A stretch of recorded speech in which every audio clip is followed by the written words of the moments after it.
आप सभी को अस्सलाम वालेकुम और सुबह का नमस्कार। एजुकेशन अफेयर्स के इस प्लेटफॉर्म पर मैं आप सभी का हार्दिक अभिनंदन और स्वागत करता हूं। आज हम लोग रूसो के शैक्षिक विचारों की चर्चा करेंगे विस्तार पूर्वक कि आखिर उन्होंने जो शैक्षिक विचार दिए हैं, जो एजुकेशनल उनके क्या-क्या आइडियाज़ रहे हैं शिक्षा के क्षेत्र में, उन्होंने किन-किन बातों का ध्यान दिया है और किन-किन बातों को विशेष रूप से बल दिया है कि इन पे ध्यान दिया जाए ताकि अ, हम लोग बालकों का पूर्ण रूप से विकास कर सकें। इससे पहले मैंने और भी जो प्लेटो का एजुकेशनल आइडियाज़ था उसकी भी चर्चा की है, महात्मा गांधी की भी चर्चा की है, टैगोर जी की भी चर्चा की हुई है और आने वाले समय में और भी जो शैक्षिक विचार हैं उनकी चर्चा करेंगे हम लोग। आज हम लोग रूसो के शैक्षिक विचारों को विस्तारपूर्वक से समझेंगे और उसका विश्लेषण करेंगे। तो इनका पूरा नाम था जीन जैक्स रूसो, जिनका जन्म 1712 ईस्वी में हुआ था और इनकी मृत्यु 1778 ईस्वी में होता है। और ये क्या थे? एक फ्रांसीसी दार्शनिक थे, एक फ्रांसीसी फिलोसोफी थे, जिन्होंने आधुनिक शिक्षा के क्षेत्र में प्रकृतिवादी का जनक माना जाता है। इनको क्या है? रूसो को जो नेचुरलिज्म है, प्रकृतिवाद है, जहाँ पे प्रकृति को ही मुख्य रूप से केंद्र में रख करके सारी शिक्षाओं को देने का बात किया जाता है, जहाँ पे एक शिक्षक जो कि फैसिलिटेटर का रूप में रहता है, वह उन्हीं नेचुरलिज्म की बात करते हैं कि बालक को प्रकृति की छाँव में रह करके उनको सारी शिक्षाएं देनी चाहिए और प्रकृति से ही सामंजस्य करके वह अपनी शिक्षा को पूर्ण करे। तो यह इनको जनक माना जाता है। तो प्रकृतिवाद का जनक रूसो जो कि माना जाता है और उन्हें उनके जो शैक्षिक विचार, उनकी प्रसिद्ध पुस्तक एमिल और ऑन एजुकेशन, तो इनका जो शैक्षिक विचार है वह इनकी पुस्तक से हमको देखने को मिलता है, एमिल और ऑन एजुकेशन। इससे हम लोग विस्तार पूर्वक से इससे वर्णन कर सकते हैं।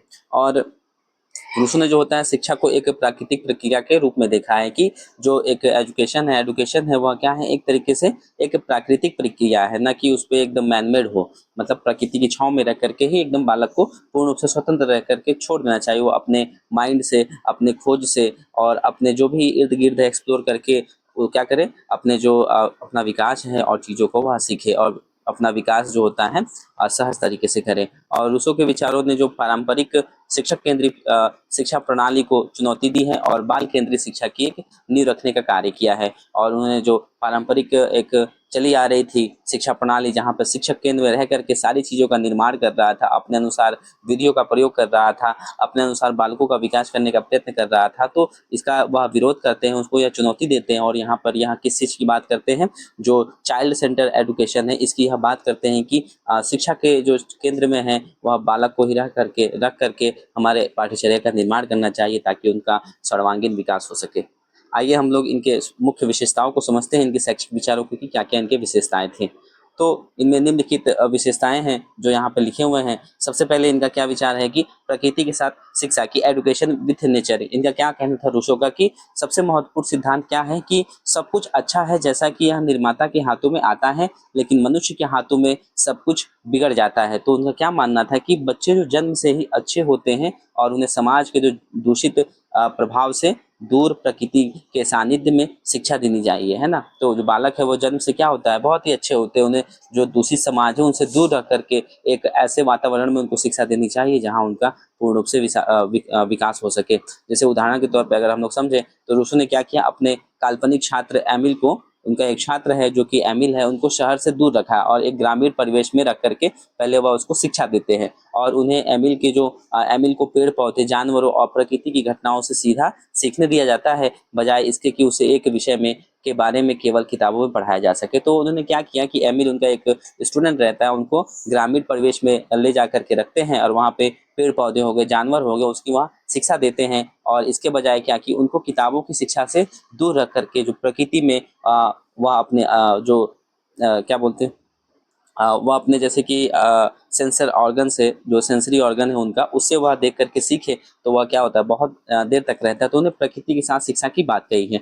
वहीं पे उनकी दूसरी विशेषता इनकी शिक्षा की अगर देखें तो बाल केंद्रित शिक्षा की। उन्होंने क्या कहा है रूसो ने कि शिक्षा का केंद्र बिंदु क्या होना चाहिए, बच्चा होना चाहिए, न कि एक शिक्षक या पाठ्यक्रम होना चाहिए। जब शिक्षा को बच्चों की जो रुचियाँ, उनके क्या इंटरेस्ट है बालकों का, क्या उनकी क्षमताएँ हैं, क्या उनकी कैपेबिलिटीज़ हैं, क्या उनके कॉम्पिटेंस हैं अगर क्या उनकी योग्यताएं हैं और उनके क्या लेवल से क्या स्तर है, इन सबको ध्यान में रख करके हमको विकास के चरणों को उनके अनुसार ढालने का प्रयत्न करना चाहिए। अगर इसको उदाहरण के तौर पे समझे हम लोग चाइल्ड सेंटर को तो रूसो का क्या विचार था कि बच्चों की उनकी उम्र, उनका जो आईक्यू लेवल है, उनके अनुसार हमको पढ़ाना चाहिए। छोटे बच्चों को जैसे कि मान लीजिए जो कि क्लास 1 से लेकर के 8 तक के हैं, तो उन बालकों को अगर हम लोग कहानी और या फिर खेल विधि के द्वारा पढ़ाने का प्रयत्न करते हैं, तो वहाँ पर कहीं न कहीं बच्चे क्या होते हैं, अच्छे से स्वाभाविक रूप से उसको सीखते हैं। और वहीं पे किशोरों की बात करें तो वहाँ पे अगर हम लोग तर्क और विज्ञान से अगर पढ़ाना चाहिए ताकि वो लोग क्योंकि उनका विकास, जो मानसिक विकास है, वो अच्छे से उस एज तक हो जाता है किशोरों का। तो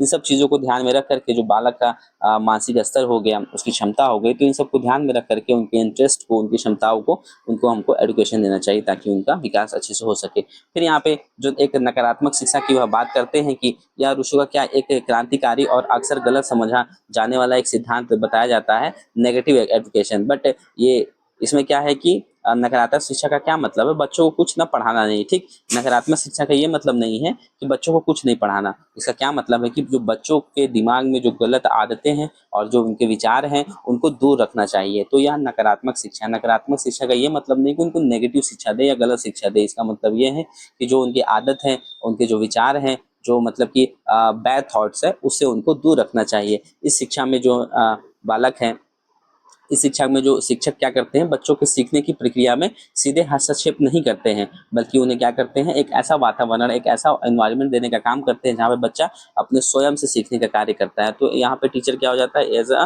फैसिलिटेटर का काम करता है, सुविधा दाता का काम करता है, जहाँ पे बालक स्वयं से सीखे और अपने जो ज्ञान इंद्रियां हैं, जो अपने अनुभव है, उसके अनुसार। अगर नकारात्मक शिक्षा को उदाहरण के तौर पर समझें तो यदि एक बच्चा किसी खिलौने को तोड़ने की कोशिश करता है, तो उसे डांटने के बजाय क्या करना चाहिए, शिक्षक को उसे करने देना चाहिए। मान लीजिए कोई छोटा सा बालक है, वह खिलौनों से खेल रहा है, उसे तोड़ने का कोशिश कर रहा है, तो उनको हमको रोकना नहीं चाहिए, बल्कि उन्हें क्या करना चाहिए, ना डांटना चाहिए और ना उनको डांटना चाहिए। तो बच्चा जब खिलौनों को जब तोड़ देगा तो वह खुद ही सीखेगा कि उसे ठीक करने के लिए या फिर नया खिलौना पाने के लिए क्या करना होगा। तो इस तरीके से क्या है, बालक स्वयं के अनुभवों से, स्वयं के ज्ञान इंद्रियों से उसको करने का प्रयत्न करेगा। तो इसे जो प्राकृतिक परिणामों द्वारा अनुशासन, डिसिप्लिन बाय नेचुरल कॉन्सिक्वेंस कहा जाता है इनके द्वारा। तो नकारात्मक शिक्षा का क्या मतलब है कि उनको ऐसे दिमाग में जो गलत आदत है, विचार है, उनसे दूर रखना चाहिए और उनको स्वयं से करके सीखने के लिए हमको छोड़ देना चाहिए, ताकि चाहे वो खिलौनों के द्वारा सीखें या फिर और किसी कार्य के द्वारा सीखें। और यहाँ पे अगर शिक्षक की भूमिका देखें इनके शैक्षिक विचार में, तो शिक्षक एक क्या भूमिका रहेगी, ऊपर हम लोग देखा तो शिक्षक क्या है, एक तरीके से जो टीचर है, एक फैसिलिटेटर का काम करेगा, एक मार्गदर्शक का काम करेगा, एक अरेंजर का काम करेगा, एक व्यवस्थापक का काम करेगा। वह बच्चों को क्या करेगा, मात्र ज्ञान नहीं देगा, बल्कि उनके जो सीखने के लिए एक उपयुक्त और सुरक्षित वातावरण प्रदान करेगा। एक ऐसा पॉजिटिव इन्वायरमेंट पैदा करेगा जहाँ पर बालक स्वयं से सीख सकेगा। और शिक्षक एक माली की तरह क्या करेगा, जिस प्रकार से एक माली पौधों को बढ़ने के लिए अनुकूल वातावरण देता है, लेकिन पौधों को खुद क्या करता है, बढ़ने देता है, उसी प्रकार से शिक्षक की भी यहाँ पे भूमिका रहती है कि वह क्या करे, बालक को भी एक पौधे की तरह पौधे के रूप में देखे और माली का काम एक जो शिक्षक है वह करे। तो जिससे क्या होगा, बालकों का अच्छे से विकास हो पाएगा। तो शिक्षक यहाँ पे क्या रहेगा, एज अ फैसिलिटेटर रहेगा, एक सुविधादाता रहेगा, जहाँ उनको जरूरत है वहीं पे उनको हेल्प करना और फिर उनको स्वयं से सीखने देना। आगे अगर इनके पाठ्यक्रम की बात करें और शिक्षण विधा की बात करें, तो इनका करिकुलम और जो टीचिंग मेथड है, तो अगर रूसो ने परंपरागत जो पाठ्यक्रम है, जो पाठ्यचर्या है, उसका खंडन किया है, जहाँ पे शिक्षक केंद्र में रहता है। और वह क्या मानते हैं कि बच्चों की जो रुचि है, उनकी ज़रूरत है, उनके अनुसार ही शिक्षा होनी चाहिए। अगर उनकी शिक्षा की बात करें तो उन्होंने बचपन को, जैसे कि जो 0 से 12 वर्ष तक की अवस्था मानी जाती है इनके द्वारा, तो इस चरण में क्या है, कोई औपचारिक शिक्षा नहीं देनी चाहिए। औपचारिक शिक्षा का क्या मतलब है, जहाँ पे पाठ्यक्रम और जो यहाँ पे पाठ्यचर्या, पाठ्यक्रम, टेक्स्ट बुक और क्या करना है, कैसे करना है, क्या नहीं करना है, किस प्रकार से पढ़ाना है, ये सब यहाँ पे निश्चित रहता है। तो हम लोग को औपचारिक शिक्षा यहाँ पे नहीं देनी चाहिए, बल्कि क्या करना चाहिए, खेल कूद हो गया, शारीरिक गतिविधियाँ हो गया, एक्टिविटी हो गया, लर्निंग बाय डूइंग हो गया, इन सब के द्वारा शिक्षा देनी चाहिए। वहीं पर अगर किशोरावस्था की बात करें 12 से 15 वर्ष तक की, तो इस चरण में जो बच्चे हैं उनकी जिज्ञासा बहुत ज़्यादा होती है कुछ सीखने के लिए या कुछ करने के लिए। तो उसे क्या करना चाहिए, प्राकृतिक विज्ञान, गणित और खगोल विज्ञान जैसे विषयों के माध्यम से हमको सिखाना चाहिए, ताकि वह अच्छे से तर्क वितर्क कर सके और चीज़ों को सीख सके और खुद से एक्सप्लोर करके। फिर यहाँ पे युवावस्था की हम बात करते हैं कि युवावस्था में पाठ्यक्रम किस प्रकार से होनी चाहिए। तो इसमें 15 से 20 अवस्था में 20 आयु के अवस्था में क्या करते हैं कि यह सामाजिक और नैतिक शिक्षा की एक आयु होती है, जहाँ पर बच्चा एक दूसरे के साथ क्या करता है, रिलेशन बनाना शुरू करता है और एक दूसरे को समझता है। तो इस समय में क्या है, इनको इतिहास हो गया, राजनीति हो गया और धर्म के बारे में पढ़ाया जाना चाहिए, ताकि वो क्या कर सके, अच्छे से अपना विकास कर सके।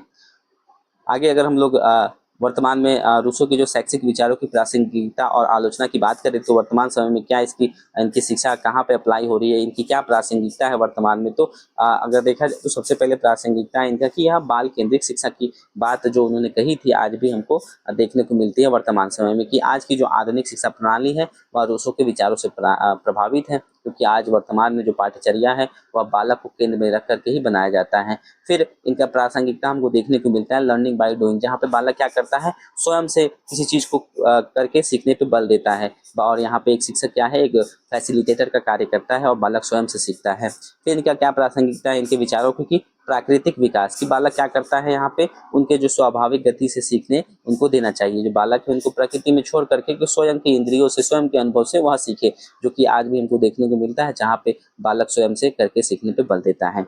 फिर अगर इनके आलोचना की बात करें तो इनके जो विचार है उसकी क्या आलोचना है, तो यह अव्यवहारिक है, कि रूसो का जो विचार है वो बच्चों को समाज से दूर रखा जाना चाहिए, और आज के जटिल समाज में यह अव्यवहारिक है, कि वो क्या करते हैं, कहते हैं कि प्रकृति में, मतलब कि जो समाज है उससे दूर रह करके जो बालकों को शिक्षा देनी चाहिए। जबकि वर्तमान समय में बच्चा कहाँ रहता है, एक समाज में ही रहता है, तो कहीं ना कहीं ये अव्यवहारिक रूप से है, क्योंकि बालक जब समाज में वापस आएगा तो वह अपने आप को वहाँ पे अडॉप्ट नहीं कर पाएगा, और कहीं ना कहीं उसको बहुत सारी समस्याएं आएंगी समन्वय करने में। फिर यहाँ पे शिक्षक की जो भूमिका बताई गई है, कुछ आलोचकों का क्या मानना है कि शिक्षक की भूमिका तो इतना निष्क्रिय करना उचित नहीं है। ठीक, तो अब बहुत सारे आलोचक क्या कहते हैं कि शिक्षक की भूमिका एक तरीके से यहाँ पे निष्क्रिय कर दी गई है बहुत ज़्यादा, तो इतना करना भी उचित नहीं माना है। फिर अगर महिलाओं की शिक्षा की बात करें तो रूसो का महिलाओं के लिए एक अलग और सीमित शिक्षा का विचार आज के लैंगिक समानता के सिद्धांतों के विपरीत है, कि रूसो क्या कहते हैं कि जो महिलाओं को शिक्षा देनी है, एक तरीके से एक सीमित शिक्षा देनी है, जिससे वह अपना जीवन यापन कर सके या कुछ और कार्य को कर सके, जो कि वर्तमान समय में देखा जाए तो एक जेंडर वाइज का काम करने का कार्य कर रही है। जो लैंगिक समानता की बात हमारा भारतीय संविधान करता है, कहीं ना कहीं उसका यह विरोध कर रही है, तो इसका यह आलोचना था। अगर निष्कर्ष की हम लोग बात करें तो रूसो के जो शैक्षिक विचार हैं शिक्षा के क्षेत्र में एक क्रांति ला दी है, और उनके विचार हमेशा सिखाते हैं कि शिक्षा का उद्देश्य बालकों को क्या करना है, प्रकृति के नियमों के अनुसार विकसित होने देना चाहिए, और उसे समाज के दबाव से मुक्त रहना चाहिए, ताकि हालांकि उनके जो कुछ विचार हैं अव्यवहारिक भी हो सकते हैं, फिर भी जो बाल केंद्रित शिक्षा हो गया, लर्निंग बाय डूइंग के द्वारा दिया गया है, और प्राकृतिक विकास हो गया, अगर इन पर हम लोग जोड़ दें तो आज भी शिक्षा का जो शास्त्र के मूल सिद्धांतों में से एक माना जाता है, जिससे बालक क्या कर सकते हैं, अपना पूर्ण रूप से विकास कर सकते हैं, और वह एक समाज में अपना मुख्य भूमिका निभा सकते हैं, और फिर समाज का, राष्ट्र का भी विकास कर सकते हैं। आई होप ये वीडियो बहुत ही हेल्पफुल रहा होगा। Thank you. चैनल को सब्सक्राइब, लाइक, शेयर जरूर करें।